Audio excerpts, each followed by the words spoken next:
Now, about a third of today's program will focus on nothing but Ebola, the reactions to companies around it, and of course the economic damage that we will cause. So perhaps it is fitting that we start with Kenya Airways. The national carrier will maintain flights to countries currently affected by the Ebola outbreak in West Africa. Its CEO Titus Naikuni seemed to read from the exact same script as the Kenyan President Uhuru Kenyatta, who said in a statement that the world should not shun West Africa. The Kenyan flag carrier said it will depend on guidance from experts in affected countries and the relevant agencies like the WHO to ensure that passengers and destinations are both protected from the virus. Now, the World Health Organization on Wednesday classified Kenya as a high-risk country, but Kenya Airways says it is confident that Kenya's health sector officials are capable of keeping off the hemorrhagic fever. Mr. Naikuni said trained medical practitioners are on standby at Kenya's airports. We are not experts in everything that is happening around us, and therefore we are dependent on experts in particular areas. In this particular area, we are very dependent on the Ministry of Health experts, be it in Kenya or in other countries that we operate into, and also advice through IATA from the WHO and through the Ministry of Health from WHO. We've not been advised to ban travel, and that's why we're continuing to fly into that particular region. The WHO country rep clearly said that the risk in Kenya is not any different from any other country in Africa. That was what was indicated yesterday. So in terms of category of risk, we are talking about the entire of Africa being in the same level. And so it's not like just Kenya has been picked and we got more escalated risk compared to other countries. It's just because those 4 countries happen to be in Africa and there's connectivity in Africa.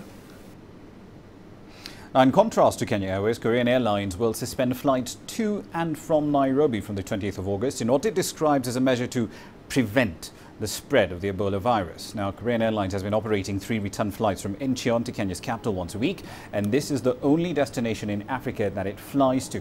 It is important to point out, however, that Ebola has not been detected in Kenya during the worst outbreak on record so far. Over 1,000 people have been killed since the start of the year in Guinea, Liberia and Sierra Leone. Last month, Nigeria became the 4th West African country to be affected. International and some African carriers have suspended flights to West African countries as a response to the outbreak. Elsewhere, Moody's is warning that the Ebola outbreak in West Africa could inflict broad economic damage in the affected countries. The ratings agency says commercial and transport disruptions that probably will last for months, along with increased health expenditure, may put pressure on government budgets, and that in turn will jeopardize the affected nation's economic growth. With over 1,000 people dead, 2,000 more infected, this is the worst Ebola outbreak on record since the disease was first identified in 1976. Ebola has no cure. It's normally treated by keeping patients hydrated, replacing lost fluids, and using antibiotics to fight opportunistic infections. Now, over the last couple of weeks and months, really, you've probably had a blizzard of information about the disease and the response to it. But let's look at this from a public health policy perspective. Dr. Kizito Lubano is from the Kenya Medical Research Institute. He's with me in studio right now. Thank you for your time this evening, sir. Let's start with the WHO. Earlier today, it expressed disappointment with the suspension of air to West Africa. Quoting them here, they're saying it is hard to save lives if we agree partially, but not wholly, because we are on the front line of confronting this unprecedented outbreak, and we have to balance the needs, getting the supplies there, as well as avoiding to spread the disease, which many people, many countries in this world do not have experience to handle such an epidemic of this scale before. So again, on that aspect, I think there should be limited, coordinated type of movement in terms of the essential supplies that need to get there, but at the same time avoiding unnecessary or maybe other travels that can be postponed to another later time. Right, that with respect to what we've just seen, however, with Kenya Airways and the decision they made to do you agree with their decision to just keep flying to West Africa with the precautions that have been taking place in Freetown, Monrovia and on Nairobi at JKI as well? I think there are various aspects, and the aspects about Kenya Airways and so on is we want to look at the various transport hubs, for example, JKIA, and the big one in Europe like Schiphol in the Netherlands. So it's not about a specific airline, but that a certain entry point, for example, JKIA is a huge hub in terms of communication between Africa and then the east of this globe and so on. So that is how we should be able to look at it, so that, for example, even if we said Kenya Airways is not going there, but we have other airlines who are still going there and they are still coming through JKIA, and that in itself is a risk as such if we look at it that way. Because they're essentially a vector. Exactly.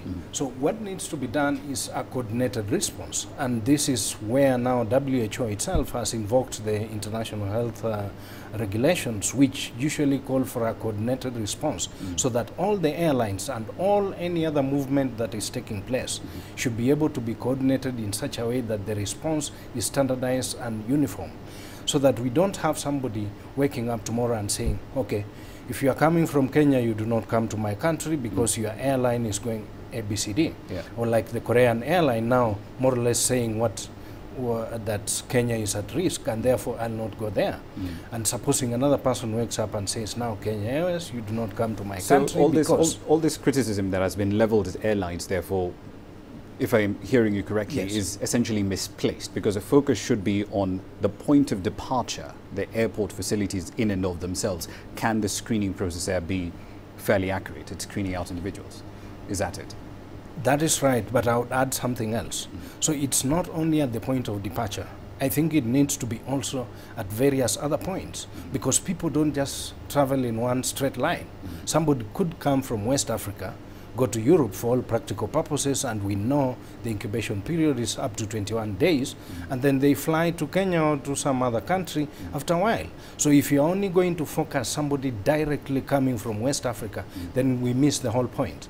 And I think this coordinated response is what is necessary, so that standardized messages are given across board in terms of all airlines, movement of people, movement of goods, and so on, and to avoid causing unnecessary panic or labeling or stigmatizing specific countries or airlines. Okay, let's move this conversation forward. Before this year's outbreak, the worst one was in Uganda, if I recall correctly. Around the year 2000, 445 people dead. Now, with respect to the various health systems, what is it that Sierra Leone, Guinea, Liberia are getting wrong that Uganda clearly has managed to overcome? Because they've had outbreaks ever since 2000, in 2007, 2011. It's been a recurring thing, but we're not seeing an outbreak to the same scale that we have in West Africa. I want to correct one thing. Thank you for that question. The outbreaks, as they have been occurring right from 1976, they have been changing in terms of magnitude and severity, and in terms of the number of people the casualties. Therefore, it is not that the health systems were perhaps far much better. There is another aspect, or worse for that matter. There is another aspect about epidemics, like, for example, Ebola. Epidemics do also have, like Ebola, they have their own natural history. They would occur, for example, without assuming a situation where nothing is done. They would have their peak point where the maximum number of fatalities, and then they would somehow seem to go away. Even because there is no cure, that somehow something happens to the epidemic itself or to the virus, some dynamics, and then it goes away. So these are things which are not still very well understood. But coming to the health systems, we do know, for example, in the whole of Africa, where we are having now a triple burden of non-communicable diseases, cancers, and so on, plus so many other infectious diseases, TB, HIV, and then aspects of maternal and child health, plus the weak systems, meaning we haven't invested so much. Coupled with that, when we face any little crisis, it quickly threatens the health systems. Now, Ebola is a very specific threat of its own unique kind, because the frontline workers, the health workers, are being targeted. So they are afraid, and we are losing, like, for example, Sierra Leone has lost its best doctors, and some of the countries are losing their best brains who they put forward in terms of dealing with this. So it presents a very unusual challenge that it's hitting on the frontline people who are supposed to be responding to it, who are supposed to know it, and how to prevent themselves from getting it. So it presents a huge challenge for any system, and you can't say you are prepared for it. Indeed. We'll have to leave it there. Unfortunately, fascinating topic, though. I thank you for your time this evening. That, of course, has been Dr. Kizito Lubano from the Kenya Medical Research Institute, who have been keeping tabs on the crisis of the Ebola outbreak in West Africa. We will continue to do so right here on CCTV. Now, let's move on to Johannesburg, South Africa. Depositors and investors who own debt issued by African Bank Investments won't be able to access their funds during the time the lender is under supervision by the South African Central Bank. At the same time, they will not be getting any interest payments either. South Africa's Reserve Bank bailed out ABEL, as the bank is more commonly known, on the 10th of August after the lender announced that it needed over $780 million in fresh capital to cover losses from bad loans and to keep running. Now, to pay for the bailout, the central bank imposed a 10% haircut on senior debt holders and wholesale depositors. Junior bondholders will see their holdings converted into equity. ABEL was almost exclusively focused on unsecured lending to clients who didn't often have an established credit history. It took few retail deposits, was reliant on wholesale funding, and did not offer many traditional banking services. Now, then, Angelo Coppola has been keeping tabs on the continuing saga of African Bank Investments' fall and its rescue by the ASARB. Let's get the latest from him. He's live in Johannesburg right now. Angelo, really a bit lost where to start with this story. Since 2012, the regulator has expressed concern about ABEL's impairment, its provisioning policy, its rapid credit growth, and the need for, and I'm quoting Jill Marcus here, a strategic rethink of their business model. Now, if the regulator knew there was a problem here, how come the bank still went under? Well, it's all about something called the liquidity coverage ratio, and that means that the bank, in this case ABEL, has enough unencumbered, high-quality liquid assets to survive a 30-day stress scenario. Theirs, according to my sources at SARB, was at 32%, which is way above the normal or the level that is required. And that was throughout 2013, and it stayed at that level up until around 14 days ago, when it went into that black hole after the bank announced that they were actually going to suffer a huge loss at the end of this financial year, and their CEO resigned. So it's all about that liquidity ratio, Raman. Indeed.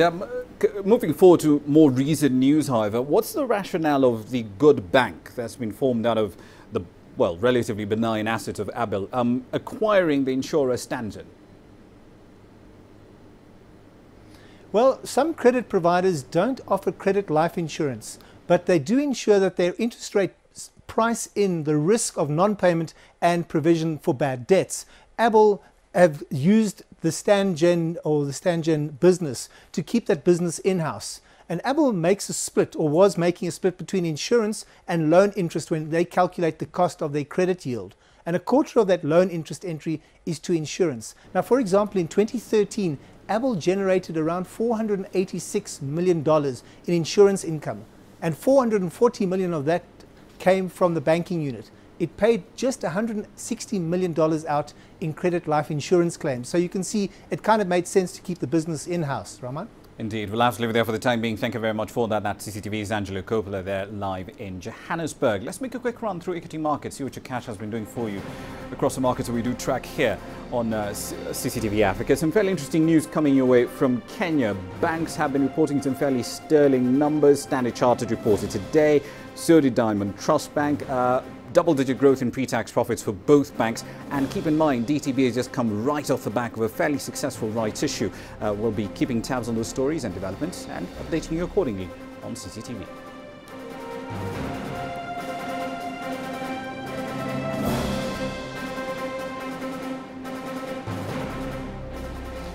Now, when you come back, we'll be looking at Kenya's efforts towards attaining middle-income status. I'll be talking to the man at the helm of the Vision 2030 Delivery Secretariat.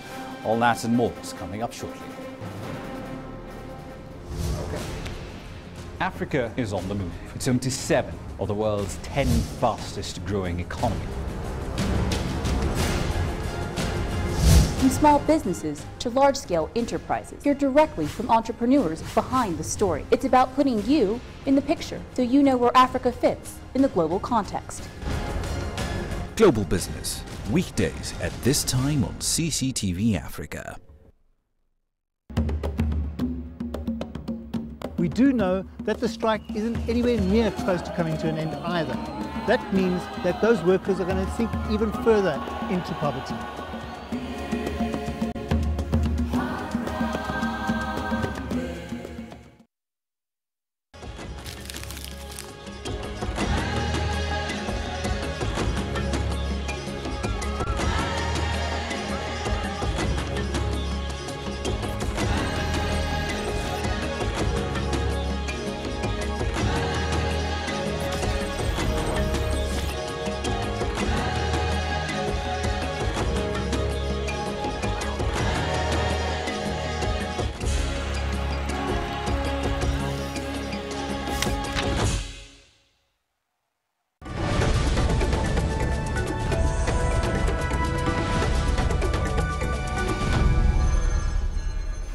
On the 14th of August, you're watching Global Business Africa from the Kenyan capital, Nairobi. Let's move on to East Africa, where a combination of arbitrage and corrupt land deals have slowed down the construction of Kenya's second port in Lamu. On the 1st of August, Kenya's government reported that about 500,000 acres of land allocated for the Lamu Port project and related road, rail, and pipeline infrastructure had been illegally acquired. Now, 11 of the firms that the president cited then were not even registered with the Registrar of Companies. Now, given those sort of problems, can the construction of that port continue while being on time and on target? That's a question I put earlier to Professor Wainaina Gitoro, Director General of the Vision 2030 Secretariat. Let's talk about LAPSSET. Some fairly dramatic developments in the last couple of weeks, including, of course, a statement from the president about an enormous land grab that took place in Lamu County. Yes. How is this? Has this in any way affected the implementation of this project? Because from a Mwananchi perspective, yes, the question they will be asking is, if this can happen, then surely our systems of governance with respect to land allocation must be absolutely messed up. I'm so happy that happened, and I thank God that LAPSSET has been there, because it's bringing a lot of issues. A lot of issues with our issue of land in this country. It's impacting, and I can tell you, and you saw the cabinet secretary Kamau, Engineer Kamau, on Monday, on Tuesday, sorry, they're going through the parliamentary committee and being asked, you allocated money to the compensation, why are you not paying? But the tricky part you have to understand is, as we do that, initially we had 94 families. You come back, you have 120. Yeah? Now, how do you deal with that? And something you have to take into consideration. When you get into compensation, particularly Lamu, for the 3 birds, and that's what we are discussing right now, the 3 birds, people say we don't want equity. We are not interested in that. We don't want a combination of equity and maybe cash. We just want cash.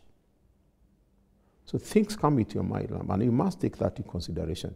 If I give you cash, how long can you go without cash and become a squatter? Now, there are issues in Lamu, and this is something we have to be extremely careful in this country, and it's so sad, extremely sad. A colleague of mine who was a PS told me when he was a PS in transport, most of the time his friends were calling him to ask where is the next road will be. Because of land arbitrage. So that they buy it for 300,000. And then sell it back to government for more. Exactly. And that's the sad thing happening in this country. What you're doing through the Department of Lands, and the PS is on top, they're doing that in Mombasa, the minister was saying, the cabinet secretary was saying the other day, is profiling that land, particularly through LAPSSET. See how many counties you go. If we profile that land, an acre is 200,000, you're not going to get more than that. You get 200,000 at that particular point. So it is impacting us in terms of, we had to launch the 3 birds sometimes back, but the issues of identifying the families, what is the right amount of compensation. We had three prices for an acre of land. The government valuer came, gave it $500,000. Yeah? A consultant by some, came and valued it at 1.5. The community hired somebody who valued it at 2M. So which of the 3 do you pay? Exactly. So we settled down. That took a process. And they said, we don't want 2 million. So finally we settled for 1.5 per acre, which I still think is on the higher side. But looking at it from the perspective of from a wide, if we pull back a bit here, because all of these projects that we're talking about under Vision 2030, LAPSSET, the Standard Gauge Rail Line, Konza City, they all involve, to a certain extent, land at their core. Yeah. And if we're seeing this kind of land arbitrage in Lamu, aren't these all these other projects affected as well? The SGR, Konza City, same story. Yeah. They are affected, but Lamu seem to be more, I talked about profiling, and that's what we want to do. Now, if you look at the SGR, the Standard Gauge Line, it's passing almost through the area where we have the already existing one. So there was not much manenos in it. Konza, we sorted it out, there was manenos. And the Konza, when you start going now to construction, and we're in the phase now of construction, you see those issues coming in. My conversation there earlier with the Director General of the Vision 2030 Secretariat, Professor Gituro. Let's move on to commodity prices. Some interesting developments as far as cocoa is concerned. Due, of course, in part to the supply side deficit that we spoke of a little earlier in Africa Live, we're seeing prices is really going down through the roof. Benchmark ICE December cocoa futures, they were up $4. They're settling at about $3,235 a ton. And these are the highest rises we're seeing all the way since 2011.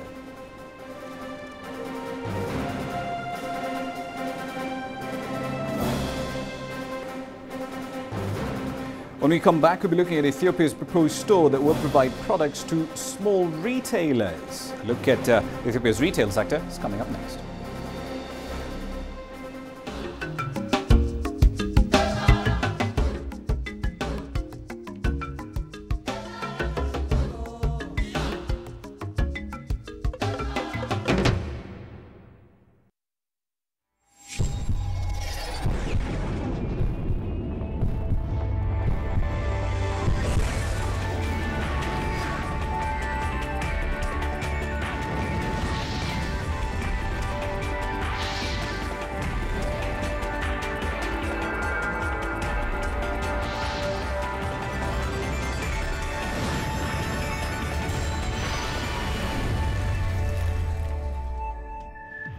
BizAsia. Asia means business.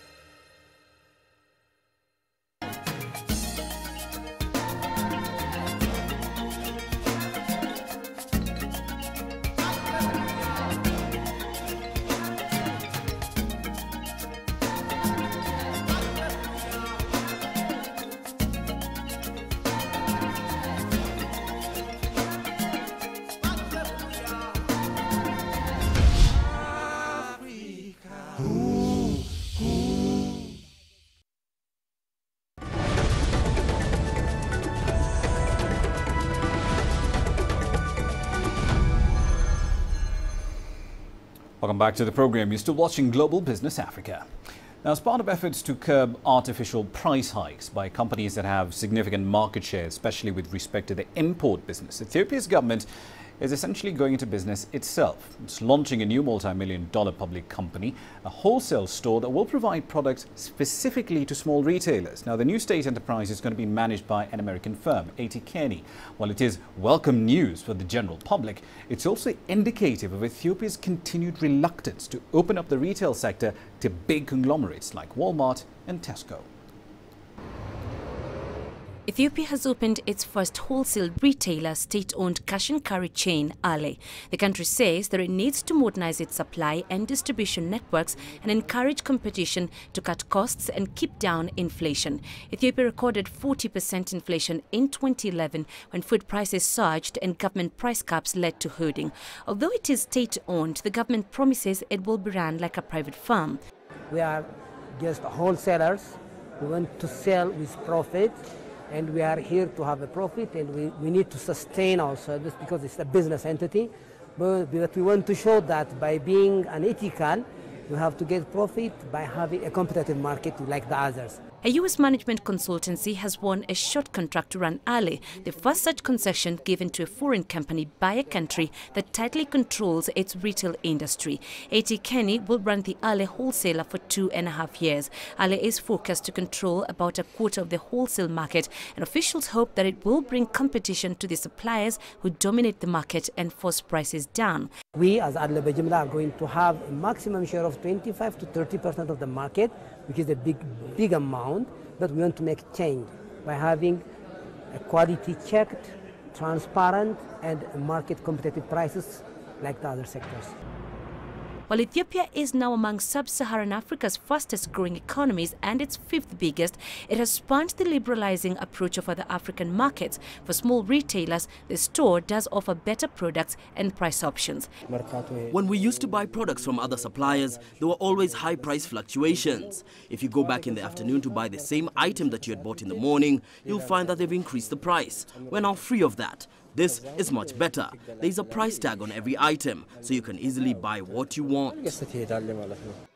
Khairuddin transports whatever he buys to his kiosk in a local Addis Ababa neighborhood. Customers like him say that the standard pricing is welcome. You often hear a lot of complaints from people about price fluctuations in commodities like sugar and cooking oil. We're used to life like that. So what the government has set up to protect consumers from exploitation is very good. However, to help the consumers more, this enterprise should make the commodities that are essential to the consumer available at more convenient locations.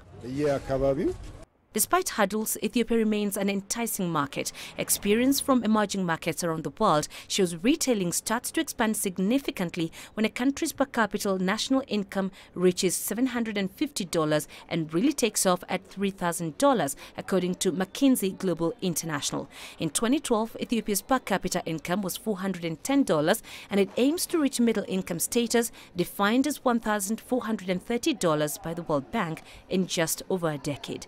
Penina Karibe, CCTV.